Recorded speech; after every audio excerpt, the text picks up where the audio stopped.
Hello, this is Mohammad Kaiser Bilal and you are watching universal mathematics. Student, आज की इस video में हम बात करेंगे सेट्स की स्पेशल टाइप्स कौन कौन सी हैं। तो इसमें जितने भी सेट्स दिए होते हैं तो हर एक सेट की अपनी एक जो है आइडेंटिफिकेशन है, उसकी अलग एक जो है टाइप है। उससे पहले अगर आपने हमारे चैनल को सब्सक्राइब नहीं किया तो सब्सक्राइब कर लें और साथ ही बेल आइकन को भी क्लिक कर दें ताकि आने वाली हर वीडियो आप तक पहुंच सके। तो फर्स्ट ऑफ ऑल जो सेट है जो उसकी स्पेशल टाइप है, ठीक है, वो हमारे पास है फाइनाइट सेट। तो हम ये देखेंगे कि फाइनाइट सेट ऐसे कौन से सेट होते हैं और फाइनाइट सेट में हम क्या क्या कुछ जो है वहाँ पे देखते हैं। फर्स्ट ऑफ ऑल हम उसकी डेफिनेशन देख लेते हैं। A finite set contain a finite और limited number of an element, a set of the number of the days in years of the number of the student in a school is a finite set। ठीक है, तो number of days in years और उसके अलावा इन्होंने ये बताया कि स्कूल के स्टूडेंट्स जो हैं ये भी हमारे पास जो है एक फ़ाइनाइट सेट है। फ़ाइनाइट को अगर इजीली मैं आपको समझाऊं तो हम यूँ कहेंगे कि जो हम इजीली काउंट कर सकें, जो चीज़ हम इजीली काउंट करने में हमें आसानी हो, जो हमारे बस में हो किसी चीज़ को भी काउंट करना, तो उसको हम फ़ाइनाइट सेट कहते हैं। दूसरे नंबर पे यहाँ पे लिखा हुआ है एक सेट कंसीडर किया गया जो कि बिल्डर फॉर्म में है, और मैं आपको बता चुका हूँ सेट बिल्डर फॉर्म में जो होता है कि प्रॉपर मैथमेटिकल नोटेशंस को यूज़ किया जाता है, मैथमेटिकल रूल्स को यूज़ किया जाता है किसी भी सेट को डिनोट कराने के लिए। तो यहाँ पे एक सेट दिया गया है कि x such that x is a square number, x is less than 20। ठीक है, ऐसे सेट है जो कि कंप्लीट स्केयर है वो, तो उसमें आपके नंबर्स जो हैं वो आ जाएंगे 9 आ जाएगा, उसके बाद 4 आ जाएगा और 16 आ जाएगा, और हमने ये कहा है कि 20 से लेस देन है तो वो आपके पास नंबर आ जाएंगे। तो फाइनाइट सेट की मैं आपको अब एग्जांपल बताता हूँ कि किस तरह से जो है हम उनको लेते होते हैं। तो फाइनाइट सेट एक ऐसा सेट है, ठीक है, जिसको हम इजीली जो है काउंट कर सकें। फर्स्ट टाइप जो है सेट की वो ये है फाइनाइट सेट। अब उसमें कौन से नंबर हमने लेने हैं जो इजीली जो है हम उनको देख सकें और इजीली जो है हम उनको अंडरस्टैंड कर सकें, हम इजीली उनको गिन सकें, सेट में हमारे लिए कोई परेशानी ना हो। जैसे ये एक नंबर मैं ले रहा हूँ यहाँ पे 8। अब ये सेट ए जो है हम इसको फाइनाइट सेट कहेंगे, ठीक है, यानी कि एक यहाँ पे मैं ये कहूँगा A will be equal to finite set, जिसको उर्दू में कहा जाता है महदूद।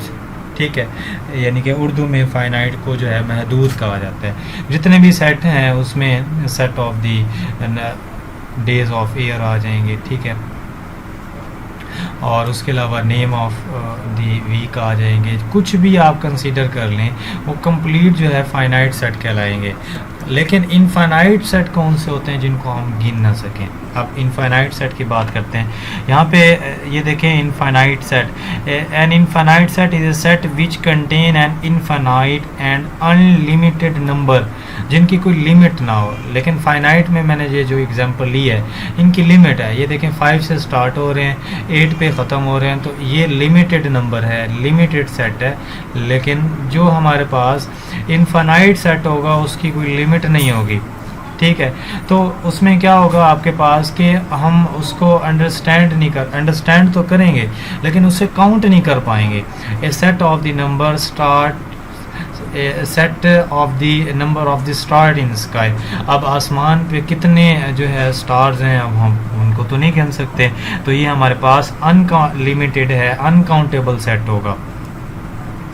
The grain of sand in the desert is an infinite, the grains of the sand in the desert is an infinite set. अब ये जो रेत के ज़रात हैं डेजर्ट में, इनको भी जो है आप इजीली जो है,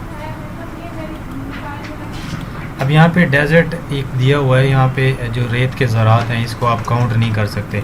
तो इसी वजह से अगर आपसे कहा जाए कि रेत के ज़रात का एक सेट है तो ये हमारे पास इनफाइनाइट सेट होगा।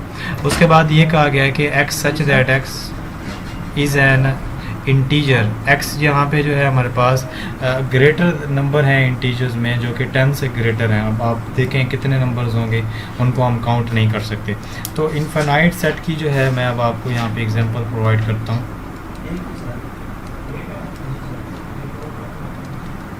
इनफाइनाइट सेट में हम ऐसे सेट्स लेंगे कि जिसमें हमारे पास जो है उस सेट में जो हम जिनको हम काउंट नहीं कर सकेंगे, यानी कि एक सेट ए मैं कंसीडर करता हूँ जो कि नेचुरल नंबर हैं उसमें 1 2 3, ठीक है, और ये ऐसे ये नंबर्स जा रहे हैं। अब इनको हम इनफाइनाइट सेट कहेंगे क्योंकि ये नंबर जो यहाँ पे नेचुरल नंबर मैंने यहाँ पे कंसीडर किए हैं, यहाँ पे ये ख़त्म नहीं हो रहे, ठीक है, यानी कि उनका कोई एंडिंग पॉइंट नहीं है सेट। अगर यहाँ पे मैं आखिरी नंबर यहाँ पे लिख दूँ तो वो फिर फाइनाइट बन जाएगा, ठीक है। इसी तरह से ये हो गया। अब एक और एग्जांपल जो बुक में प्रोवाइड की गई है उसमें आपको कहा गया कि एक सेट है जो कि जिसमें सेट ऑफ इंटीजर्स हैं और वो जो है आपके पास ग्रेटर दैन नंबर हैं कौन से, जो कि 10 से हैं। तो 10 से ग्रेटर 11 12 और ऐसे हम चलते जाएंगे। अब हमें नहीं पता कि ये कहाँ पे ख़त्म होंगे, तो ये भी एक इनफाइनाइट सेट होगा। नेक्स्ट जो डेफिनेशन है इनफाइनाइट के बाद वो है आपके पास यूनिट सेट, ठीक है। Unit set is a set that contain only one element. ऐसा सेट जिसमें सिर्फ और सिर्फ एक एलिमेंट होगा उसको हम यूनिट सेट कहेंगे। Unit set is also called singleton set. आपको यूँ भी कहा जाएगा कि टिक द सिंगलटन सेट। अगर आपको MCQs प्रोवाइड किए जाएंगे तो आपने उसमें सिंगलटन, सिंगल से ये वर्ड निकला है, ठीक है। तो सिंगलटन या आपसे कहा जाए कि यूनिट सेट, वो आपके पास जो है एक ही बात है। लेकिन अब इसकी जो है प्रॉपर इसकी जो है यानी निशानी क्या है इसकी रिप्रेजेंट करते हुए, वो ये है कि उस सेट के अंदर सिर्फ और सिर्फ एक एलिमेंट होता है। तो यहाँ पे मैं यूनिट सेट लिखता हूँ।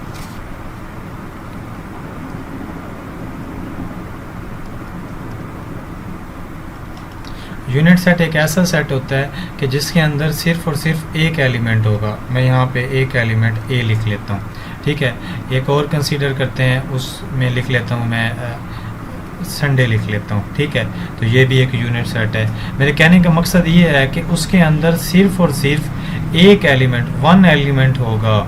मेंबर उस सेट के अंदर सिर्फ वन होगा, उसको हम जो है यूनिट सेट कहेंगे। तो आप इस तरह से आइडेंटिफाई करेंगे। नेक्स्ट जो डेफिनेशन है हमारे पास वो है एम्प्टी सेट। एम्प्टी सेट एक ऐसा सेट होगा, an empty set is a set that contain no element. उसके अंदर कोई एलिमेंट नहीं होगा। It is also called null set, ठीक है। उसको नल सेट भी कहा जाता है और वाइड सेट भी कहा जाता है। N empty set is denoted by करली ब्रैकेट। ये जो है एक करली ब्रैकेट बनाई जाएगी जिसको दोनों साइड पे जो है अंदर उसके कोई एलिमेंट नहीं होगा, और इस तरह से भी इसको लिखा जाएगा। इस जो साइन को कहते होते हैं फाई, ठीक है। तो अब एक मैं जो है नल सेट यहाँ पे बना के आपको दिखाता हूँ कि किस तरह से उसको जो है हम डिनोट कराते हैं। तो नल सेट को जो है फर्स्ट ऑफ ऑल जो है जिसको हम एक करली ब्रैकेट जो कि बिल्कुल जो है खाली होती है उससे डिनोट कराया जाता है नल सेट को, ठीक है। एक बात। दूसरी बात ये है कि ये साइन भी नल सेट के लिए यूज़ किया जाता है, ठीक है। देखिए मैंने आपको यहाँ पे बताया कि नल सेट में जो है आपके पास उसमें सिर्फ और सिर्फ ये होता है कि आपने एक तो फाई यूज़ करना है और उसके बाद इसको यूज़ करना है। एम्प्टी सेट भी इसी को कहते हैं, नल सेट भी इसी को कहते हैं और वाइड सेट भी इसी को ही कहते होते हैं, ठीक है। और उसके अंदर कोई एलिमेंट नहीं होता। अगर यहाँ पे एक सेट में कंसीडर करूँ तो उसके बाद उसके अंदर एलिमेंट्स जो हैं वो कोई नहीं होगा, ठीक है। और ए को मैं इस तरह से भी लिख सकता हूँ, ये फाई। तो हम यहाँ पे ये कहेंगे where A is a null set, void set और उसके बाद एम्प्टी सेट। इस तरह से उसको जो है हम डिनोट करेंगे, ठीक है। नेक्स्ट डेफिनेशन हम देखते हैं disjoint set. Two or more set are called disjoint set if they have no common element, ठीक है। दो सेट अगर आपके पास हों तो उनको हम डिसजॉइंट सेट कहेंगे अगर उन सेट्स के अंदर कोई एलिमेंट कॉमन नहीं है। For example set E equal to 2, 3, 4 and set F will be equal to 5, 6, 7 are disjoint set because they have no common elements। यहाँ पे इन्होंने दिखाया भी है एक जो है पिक्टोरियल रिप्रेजेंटेशन के थ्रू कि इसमें दो सेट्स जो लिए गए E एंड F, इसमें कोई भी एलिमेंट कॉमन नहीं है। तो एक हम देखते हैं डिसजॉइंट सेट को कि किस तरह से जो है हम अपनी तरफ से एक एग्जांपल मैं आपको प्रोवाइड करता हूँ।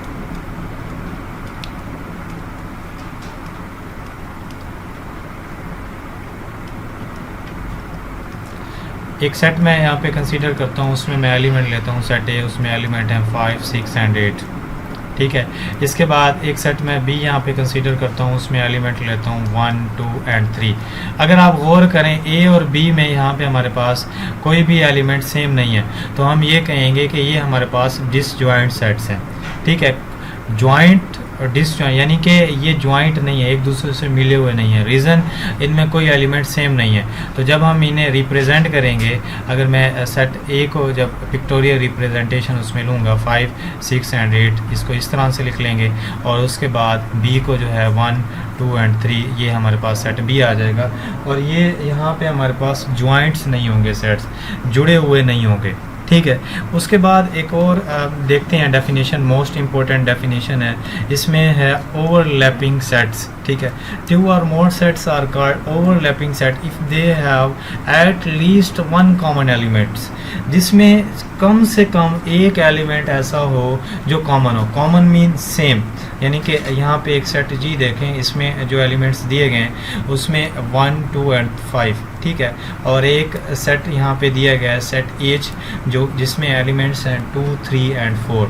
अब आप ज़रा गौर करें, सेट जी एंड एच में जो कॉमन है वो 2 है, ठीक है। तो हम ये कहेंगे ये सेट आपस में ओवरलैप कर रहे हैं, यानी कि आपस में इनका एक जो एलिमेंट है वो सेम है। तो ओवरलैपिंग सेट को की एक एग्जांपल मैं आपको प्रोवाइड करता हूँ।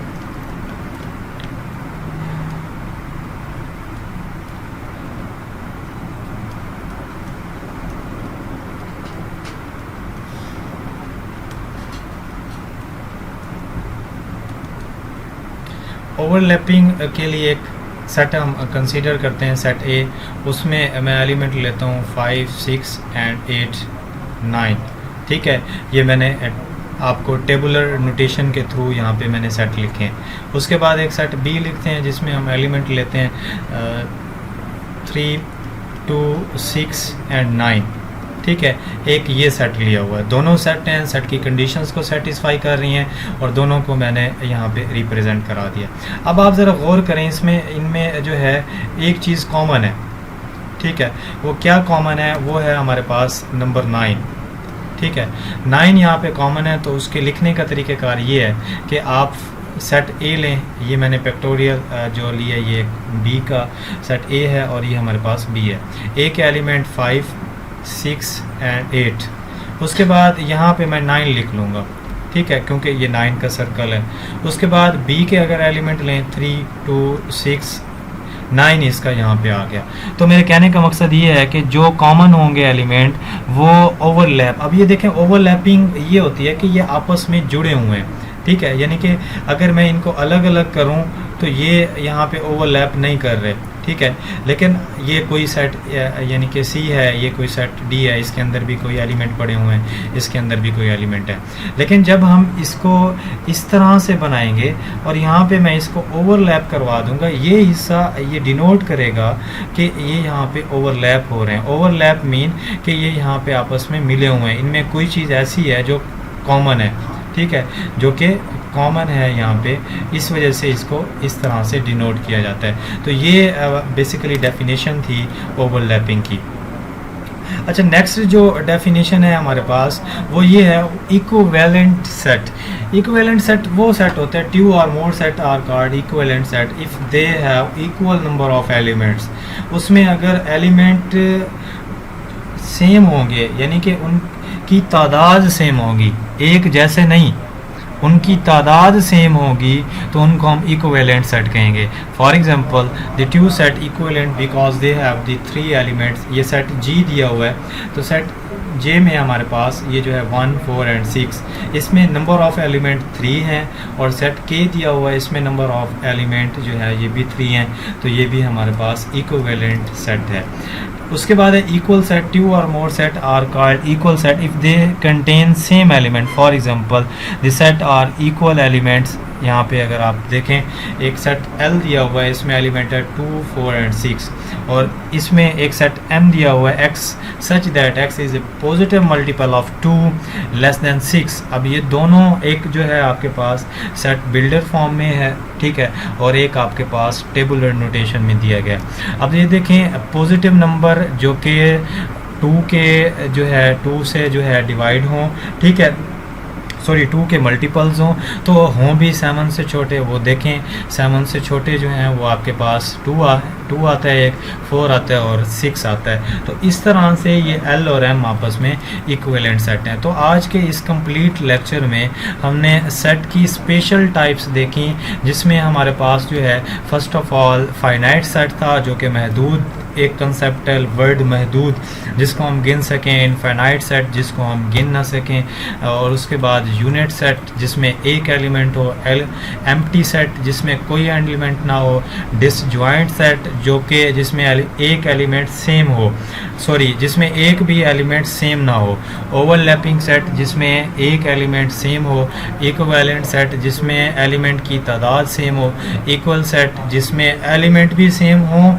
उनकी तादाद भी सेम हो, ठीक है। तो इस तरह से जो है आपने ये देखना है। और उसके बाद एक्सरसाइज 1D जो दी हुई है बुक पेज नंबर 90 पे, तो उसको आपने जो है अब देखना है। तो नेक्स्ट जो मेरी जो लेक्चर होगा वो सिंबल से रिलेटेड होगा, ठीक है। अल्लाह हाफिज़।